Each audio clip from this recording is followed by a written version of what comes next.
Hello and welcome to your daily dose of Satoshi's news. Today's day is Tuesday the 22nd of July 2025, the year BSV comes alive.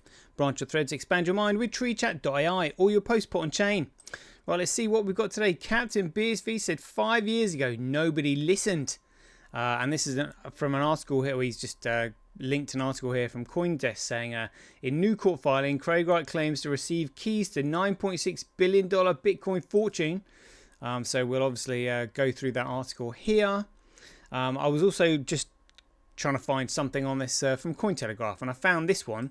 So Schrodinger's Nakamoto, where everybody is and isn't Satoshi, and that article doesn't exist anymore. It goes through to a 404 page. So they clearly don't want anybody asking questions about who Satoshi Nakamoto is. We've got an article here from Craig's Substack, which we'll go through. It's kind of interesting. It's quite long. Might not be able to get through it all, but we'll try. And then I've just found this. This is from drwright.com blog. And there's an article here that was posted the 26th of January 2024 saying the journey to scaling Bitcoin. Like, I've literally only just come across this. Like, what on earth? What on earth? So the two big articles. We'll see if we can get through them. We'll just have a quick look at the figures, obviously. Some 365 days of Bitcoin history, and then we'll finish with the Kalishwiller countdown. Right, let's get into it. Satoshi, like a cowboy in the West, riding on the blockchain that they call the very best. 1 million strong, the transactions flying free. Just wait for the Terra node, you'll surely see. Alrighty, here we go. So yeah, I'm quite looking forward to reading this article. In new court filing, Craig Wright claims to receive keys to $9.6 billion Bitcoin fortune. Alright then, let's see what this is. Craig Wright said he received the necessary information to unencrypt the so-called Tulip Trust. I remember a story about hard drives being stamped on and stuff like that. What a coincidence! Found a way to recover it. Craig Wright, Bitcoin self-declared creator, has the much anticipated bonded courier. Craig Wright, Bitcoin self-declared creator, says the much anticipated bonded courier has arrived.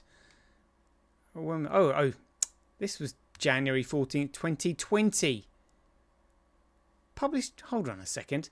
Updated September 13th, 2021. First published January 14th, 2020. Hold on, this $9.6 billion fortune has only been recently gone on about with the 80,000 BTC being moved. All right then. When was this?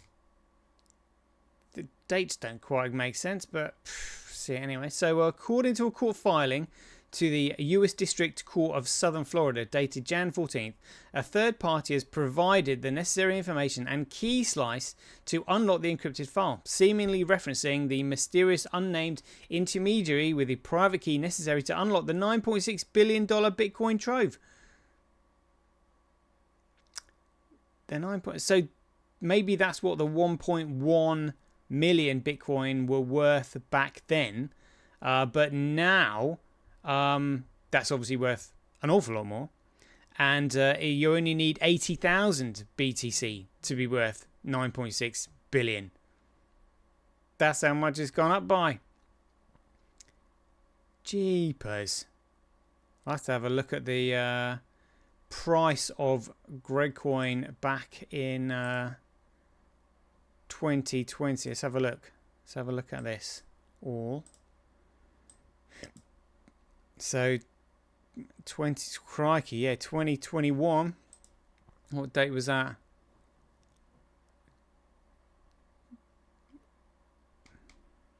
What year was that? 2020, 14th of January 2020. Crikey. So for my goodness me, 14th of January 2020. Whoa.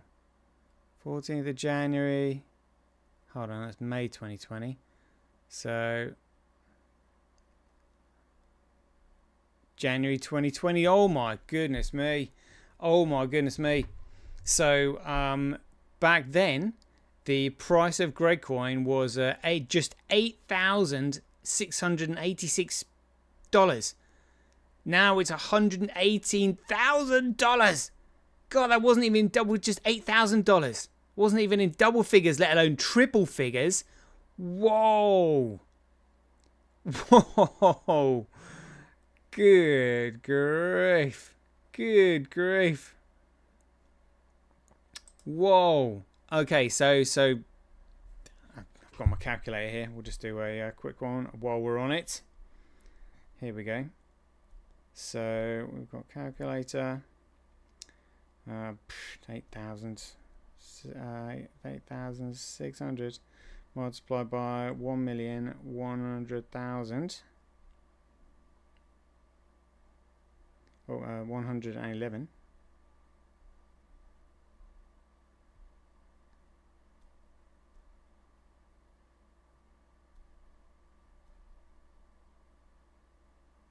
Oops.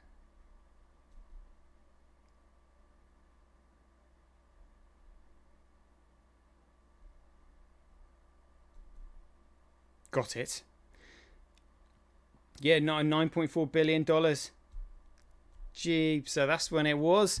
That's when it was. So that was 1.1 million. 1.1 million Bitcoin back then were worth 9.6 billion. And now only 80,000 of that is worth 9.6 billion. Whoa. Whoa. God. God, it's painful. You know, obviously I was following the protocol right the way through this. You know, if I'd still had my hands on, that number of Gregcoin that I had, I'd be sitting rather pretty right now. But instead, we've spent these last half a decade, enjoying being poor. Jeepers, what a ride! What a ride! In another filing Tuesday night, attorneys for Ira Kleiman, the brother of Wright's now deceased business partner David Kleiman, wrote that Wright only provided a list of 16,404 addresses, but no information about the courier. This so-called bonded courier was originally due to arrive Jan 1st, though Wright did not confirm or deny whether this transpired at the time. Wright instead requested an extension for the intermediary to unlock the encrypted Tulip Trust at the heart of the case. And again, so this has all been decided in a court of law. This was a Florida Circuit Court trial by jury. Literally the highest court in the land. And look, he's got the Tulip Trust, the 1.1 million Satoshi coins. On Jan 10th, the US District Judge Beth Bloom granted Wright until February 3rd to alert the court of the courier's arrival. Quote here, plaintiffs request they be provided with 7 interrogatories about the courier that Craig must respond to in 10 days. Plaintiffs will then use those responses to seek discovery from the bonded courier and his company. Kleiman's lawyers wrote, in the interim, plaintiffs are having their expert review and analyze the list. Plaintiffs expect that they will be ready to depose Craig after the recovery occurs in early March. I mean, you got to remember that this is literally just when COVID was starting. This is literally when the world went corrupt as crazy. The 1.1 million Bitcoin Tulip Trust is at the center of the bitter dispute between Wright and Ira Kleiman. Kleiman is suing Wright, alleging Wright expropriated Bitcoin and manipulated documents, emails, and other correspondence to defraud his brother's estate. Well, that was a load of bollocks. He was lying there. Judge Bloom expressed doubt over the bonded courier's existence and the amount of Bitcoin in dispute. Wright was previously held in contempt of court for failing to produce a full list of his Bitcoin holdings.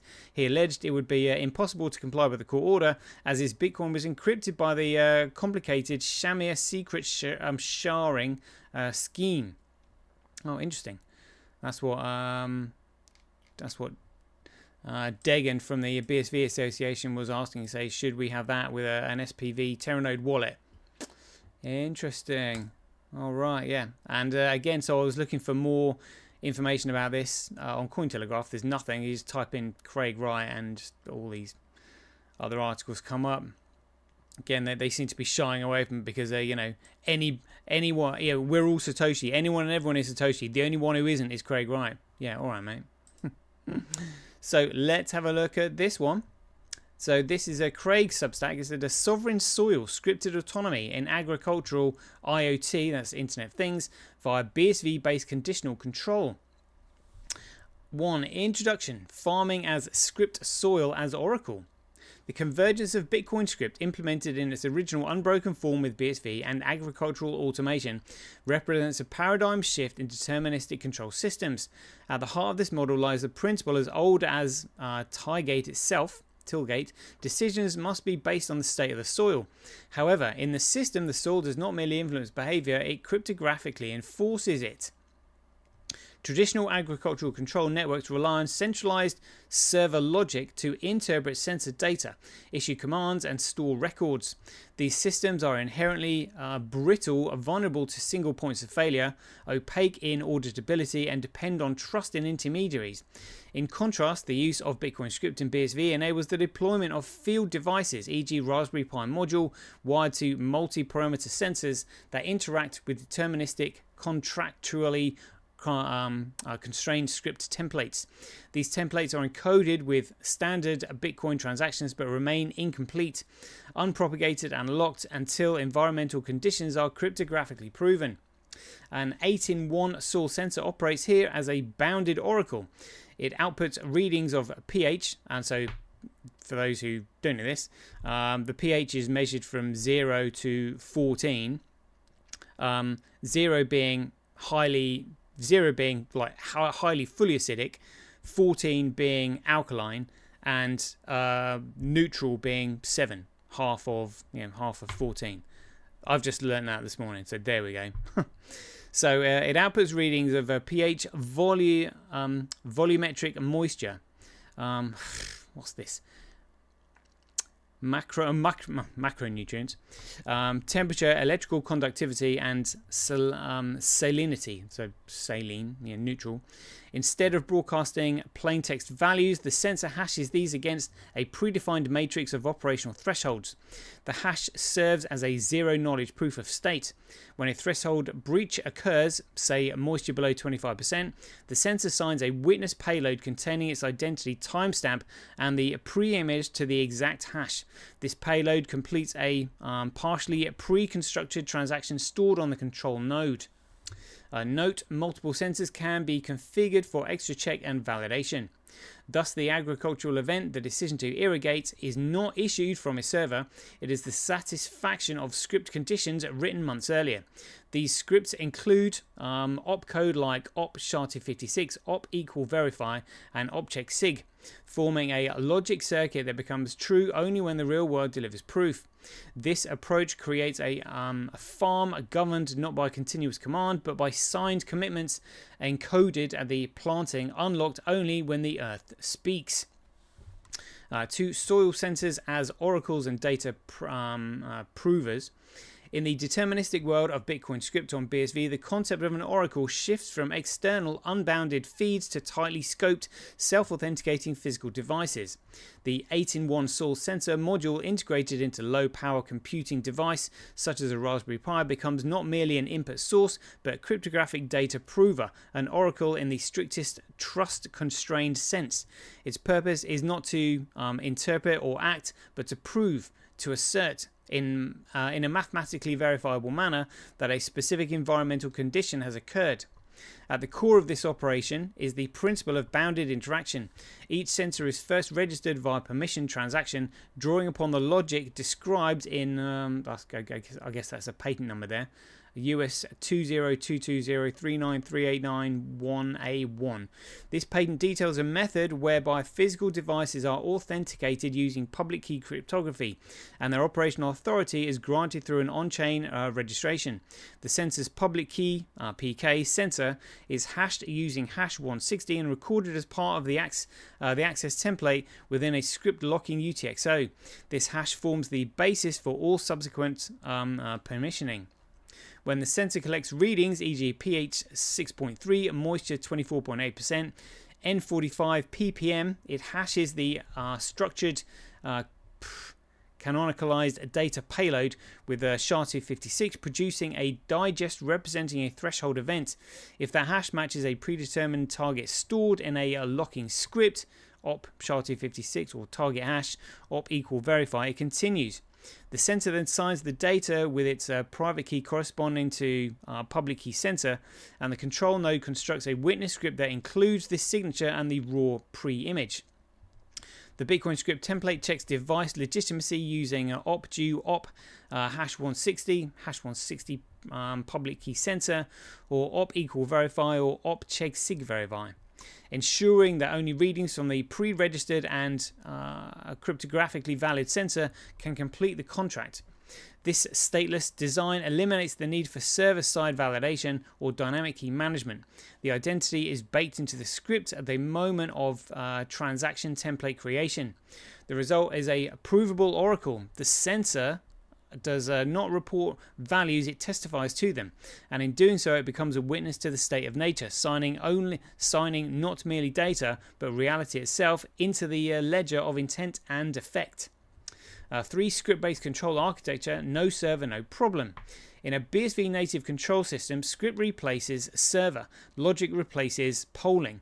We step into a world where events are not queried and interpreted but provably triggered, where state changes do not pass through cloud-based APIs but are immutably expressed in the Bitcoin ledger itself via valid but incomplete transaction templates designed for fulfillment only under exact verifiable physical conditions. Each such transactions consists of 2 halves. The first is the template setup, in particularly signed transactions containing an output whose script public key includes conditional logic. The second half of the satisfaction arrives only when the correct environmental input is read and signed by the authenticated oracle, the soil sensor. This design enforces non-interactive validation, no server polls, no daemon watches. The logic sits dormant until reality itself completes it. Consider a moisture threshold automation. The setup transaction might look like this in pseudo code. Here the sensor reads the soil volumetric water content. If the reading is below 25%, it hashes the canonicalized payload string moisture below 25, which might be a structured representation of the actual sensor data like type moisture value 24.1, and finds it matches the value expected in the script. It then signs the data with a private key corresponding to a pre-authorized public key committed on chain. The controller, a simple Raspberry Pi, GPIO, trigger perhaps, observes the signed data and constructs the unlocking script, which is a script sig, with 1 the signature, 2 the data pre-image, 3 a true op1 to activate the op if branch.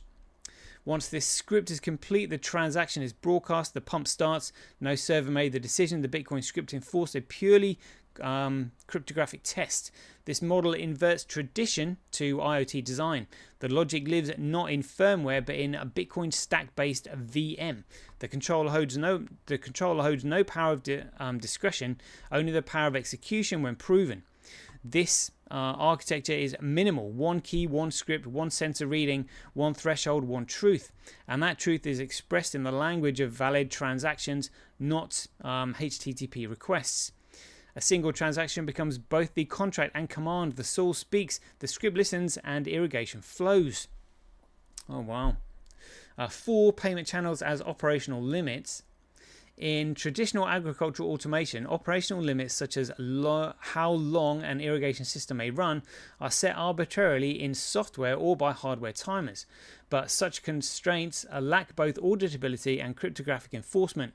A more robust alternative leverages the native capabilities of Bitcoin SV payment channels to embody these constraints in programmable enforceable form. Consider an irrigation controller, a Raspberry Pi or similar embedded system, and an actuator, e.g. water valve relay, linked via pre-funded BSV unidirectional payment channel. This is a 2 of 2 multi-sig setup where both parties can sign commitments.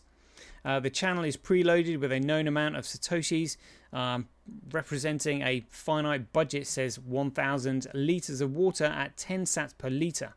The controller initiates the channel with an opening commitment transaction funding a multi-sig output. Each act of watering is then tied to an incremental update of this payment channel. When the soil moisture sensor detects the moisture level has dropped below a given threshold, the controller signs an update and transfers an appropriate number of satoshis to the actuator. For instance, if 100 liters are to be released, a 1000 sat update is signed. Oof, this is epic.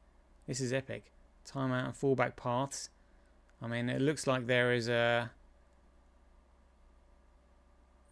would say there are parallels here with how Bitcoin operates. That's what it looks like. Let's just have a look at the conclusion then. Conclusion, a farm of intentions made explicit. In this design, every transaction becomes more than a trigger. It is a declaration.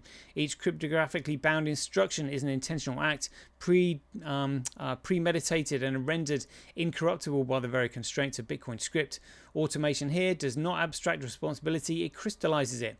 The act of irrigating a field, of dispersing fertilizer, of allowing a pump to run for 3 minutes is made into a covenant verified not by a boardroom server but by the soil itself. Each script encodes a choice, not a guess, not a prediction, but a verified assertion. This condition is true, therefore this response is warranted. It is a ledger not merely of energy or nutrients or water, but of decisions, the kind of decisions that binds humans to land and to each other. In such a system, the machine does not replace the farmer, it becomes the tool for the farmer's will, the executor of stewardship. The soul speaks in voltages and conductivity and pH, and the script responds with speculation but with proof, or not with speculation but with proof. Here, agriculture is no longer a murky art of compromise, it becomes a precise conversion between biology and logic, a place where intention is written in code and creation unfolds in truth. Wow. That is epic. I'm going to have to go back and read that all again, but for the purposes of the show and time constraints, 22 minutes gone already. I just want to have a look at this one because I literally just came across this today. I was like, what is this? This is drwright.com blog. I didn't even know this existed, but he said here, the journey to scaling Bitcoin, posted 26th of January 2024 in Bitcoin and AMP blockchain tech. He said, in 2012, I began a project to create what we originally called our iDaemon, or the Intelligent Daemon System, which represents an elaborate design and architectural blueprint for a complex software system designed to scale Bitcoin to over 1 million transactions a second. The project encompasses various subsystems managing different aspects of transaction processing, accounting, banking, exchanges, messaging, and contracts in the context of blockchain network, particularly Bitcoin. It was one of over 100 projects my companies were running.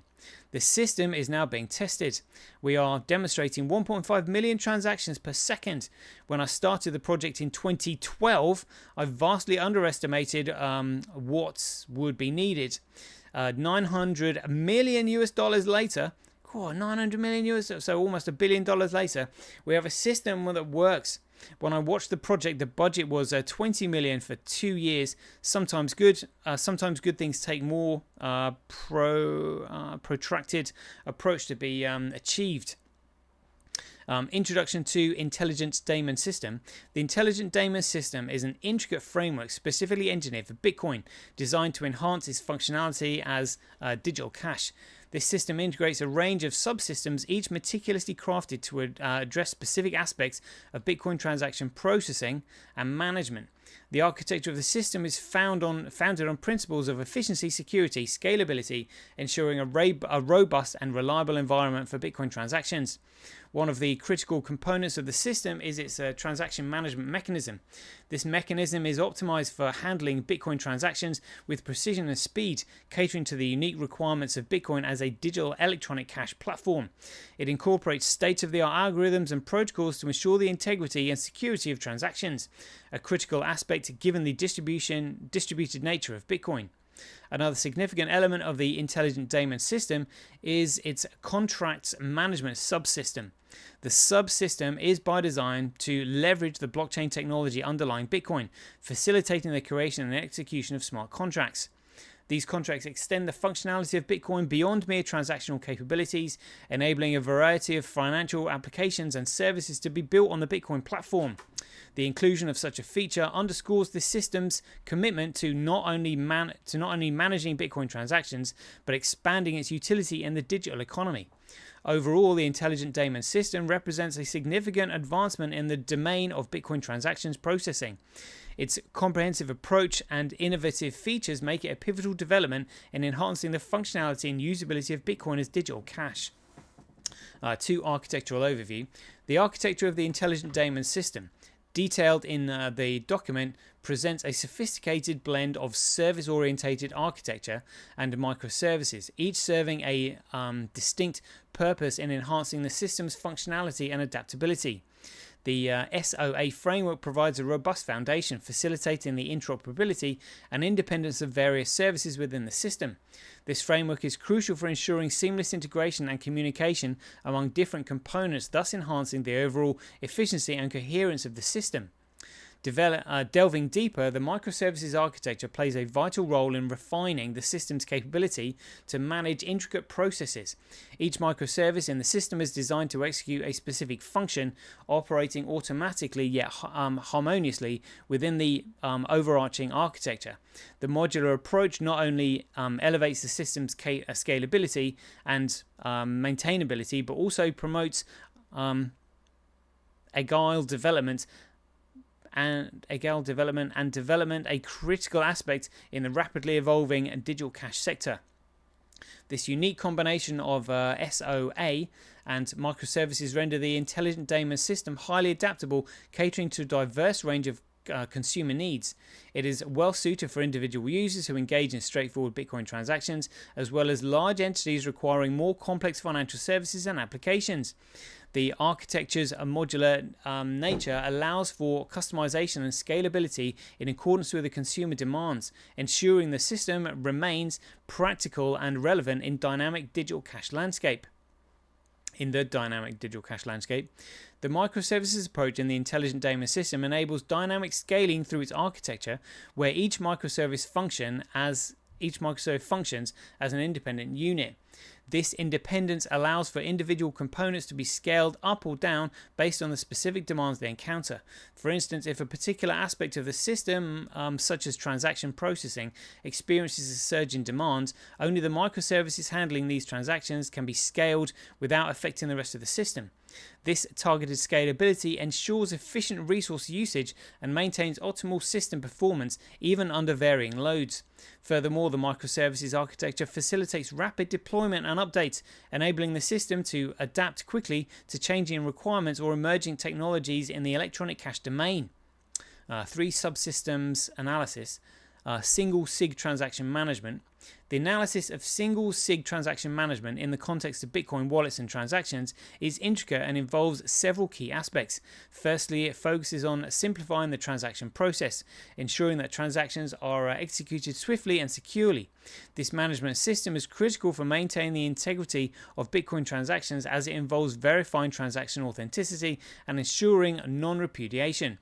This management aspect also includes the maintenance of the blockchain ledger, keeping it updated and synchronized across the network. The single signature aspect signifies that each transaction is authenticated by only one digital signature belonging to the owner of the Bitcoin wallet. This simplicity is fundamental in maintaining the system's efficiency and user friendliness. Additionally, the system plays a vital role in the security of Bitcoin wallets, requiring a single signature for transaction authorization strikes a balance between security and ease of use. However, this also implies a heightened responsibility for the user in securing their private keys, as the loss or theft of those could result in the compromise of their wallet. Accounting, bank, exchange, message transaction management. The subsystems of accounting, bank and exchange, and message transaction management in the Intelligent Daemon system play critical roles in ensuring the comprehensive functionality of the system. Accounting subsystem. The subsystem is responsible for accurately recording and managing financial transactions within the system. It tracks and maintains the ledger of transactions, ensuring all entries are correctly documented and reconciled. Bank subsystem. The component focuses on the on managing user balances and facilitating fund transfers. It mimics traditional banking operations within the digital realm, ensuring secure and efficient handling of Bitcoin assets. Exchange subsystem. This part of the system allows for the conversion between Bitcoin and other currencies.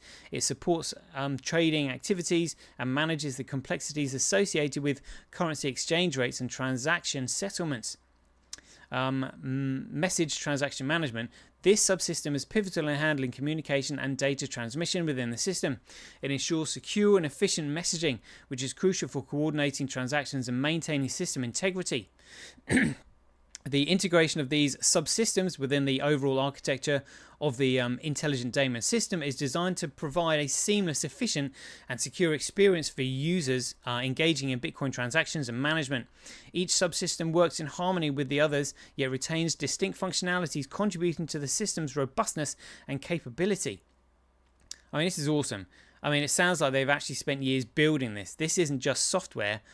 This would take time to build and create, and I'm guessing the reason they're keeping it under hands is because the cabal desperately want this technology, but they don't know about it, and they would take years for them to build it. So rather than actually build an exact replica of the system which they own and control, they may as well just simply use this one. I guess that's what it's encouraging, because that's what we need. Contracts management. The contracts management system in the intellectual daemon system is instrumental in facilitating smart contract applications. Smart contracts, being self-executing contracts with the terms of the agreement directly written into code, offer a significant advantage in automating and securing contractual processes. This subsystem is designed to handle the creation, execution, and management of these contracts within the Bitcoin environment. It enables users to engage in complex financial agreements and transactions that are automatically executed upon meeting predefined conditions, thus reducing the need for intermediaries and enhancing the efficiency and security of contractual dealings. The integration of smart contract functionality within the system represents a significant step forward in the application of Bitcoin technology, expanding its utility beyond simple transactional capabilities. Wow. 32 minutes. Monitoring system. Daemon Core Systems. This is a fantastic article. Shared libraries and technologies. I think that's where they were talking about overlay systems. Commonware API. Shamir's secrets sharing scheme. Elliptic curve digital signature algorithm API. Mnemonic code generator. Oh, wow. Challenges and opportunities. Scaling, ensuring the system can handle increasing transaction volumes without compromising performance. Oh, wow. Further prospects and conclusion. Let's just finish with that then. Looking back from 2024, the intelligent daemon system has evolved significantly since 2015. The advancements in its architecture reflects a deep engagement with emerging technologies and an adaptive approach to ever-changing landscape of electronic cash and blockchain technology. This evolution, while rooted in past research and development, points towards a future rich with potential. The system's journey from its initial stages in 2015 to its current state provides valuable insights into its trajectory. Wow, so they've been building it since 2015. It's 10 years in the making. I don't think the cabal would be able to replicate this in this amount of time. I think they're going to have to use the system, because they would build exactly the same thing anyway. Just they would built in areas of control. The system's journey from its initial stages in 2015 to its current state provides valuable insights into its trajectory, highlighting its role in shaping the future of electronic cash systems and blockchain technology. The progress made over the past 8 years demonstrates not just technological advancements, but a commitment to innovation and excellence in the field. I hope you enjoy this book into the history of a project that has taken over a decade of work and the efforts of hundreds of individuals. I'm proud to be launching the results that have come from research following this global project in England. While the 8 years have led to continued change through the system and the design has grown, the attached architecture enabled transaction volumes over 100,000 transactions per second in 2015. The system we were launching now will scale first to 1.5 million transactions per second and then grow with hardware-based needs to any limit. Well, find the original documentation of the intelligent daemon system here. Let's have a look. Oh, continues to cite.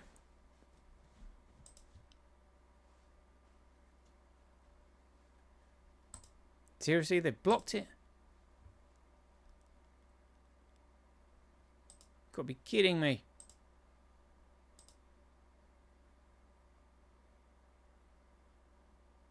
Oh, what a fantastic read that was. Hope you all enjoyed that. Let's just have a quick look at the figures then before we conclude. CoinDance is currently offline. Oh, never mind. 365 days of Bitcoin history. So we're on the 22nd of July. So on the 22nd of July, 1944, the Bretton Woods Agreement was signed. Check it out. Creation of the Bretton Woods system. New Hampshire. Wow, what an epic day that was. On the 22nd of July 1946, the King David Hotel was bombed. And again, yeah, this related to all the shenanigans that we're dealing with today. July 22nd, 2009, subject read Bitcoin. There was email number 25 of the Marty Malmy emails. On the 22nd of July 2014, the Ethereum initial coin offering launched. And check this out. We'll just have a listen to this. This is hilarious. Here we go. We had been hoping to launch our pre-sale on February 1st. So this is the way to get into Ethereum financially, which would be that we would be selling Ether at a rate of 2,000 Ether for 1 Bitcoin, and Ether would become the internal currency of the Ethereum network. So you would be able to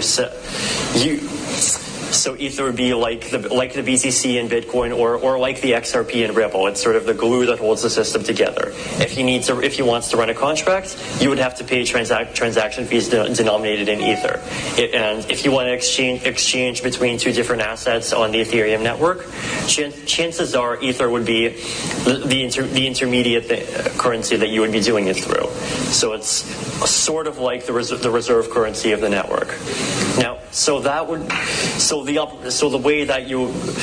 we were hoping to launch the sale where you would be able to buy Ether for Bitcoin. We had to delay that for a combination of reasons, partially in order to better flesh out the business plan, partially in order to better flesh out the terms, partially for legal reasons. So we have been working hard at all those things all the way through February and the first week of March. So from an organizational standpoint, our current situation is that we have an entity registered in Switzerland. And the reason why we're looking at Switzerland as a jurisdiction is because, first of all, Switzerland is very well known for its very, very friendly banking laws. It's much easier to do anything related to innovative finance in Switzerland than it is in something like the United States or even Canada. Another country we were looking at was Panama, which has some similar properties, but we decided that Switzerland is likely to be more stable. You just described some crypto as securities. Which ones do you think of as securities? It's pretty clear, and the Supreme Court has actually spoken about this many times. If somebody is raising money, selling a token, Start the Ether pre-sale in a couple of weeks. So the Ether pre-sale will be an opportunity for anyone to purchase Ether, where Ether is the internal currency inside of the Ethereum system, sort of like the XRP and Ripple. and the buyer is anticipating profits. What we're hoping is that sort of similar to what happened with Mastercoin. If that slice is something like 20%, and then the value of Ether goes up by 5, then we basically have the entire initial BTC that we got all over again. Based on the efforts of that group. About 100 people that are working on Ethereum right now. Myself leading the protocol design. We also have branding teams, we have marketing teams. That fits into something that's a security. Partially in order to better flesh out the business plan, partially in order to better flesh out the terms, partially for legal reasons. There we go. Like, Ethereum is absolutely a There's security. a question from Sean, for Sean. Hold on, was it? There we go. Yeah, check it out. It's absolutely a security. They did an initial coin offering. We've got teams, we've got marketing teams. You know, we're hoping to raise funds. Blah blah blah blah blah. Honestly, absolutely ridiculous. 22nd of July 2022, the US regulator greenlights banks for cryptocurrency custody services. The Office of the Comptroller of the Currency, the OCC, has clarified that national banks and federal savings associations can provide cryptocurrency custody services for customers. The OCC sees banks providing crypto custody services as a modern form of traditional bank activities related to custody services. Wow. Right. There we go. Right, I hope you enjoyed that show. That is a 40-minute show. Wasn't expecting it to be that long, but we are on the 22nd of July. We've got 58 days until the ending of the Kenneth Willer countdown. Hit that subscribe button. You're not going to want to miss any of the shenanigans that happens between now and then. So I hope you enjoyed the show, and until then, be aware, take care, stay safe out there, and we'll see you in the next one. 2 years ago, you got SegWit, which we lied and cheated and stealed, and I was part of the lying and cheating and stealing to get SegWit, to get Lightning, which, by the way, had critical vulnerabilities and lost people's money. The king still has one more move.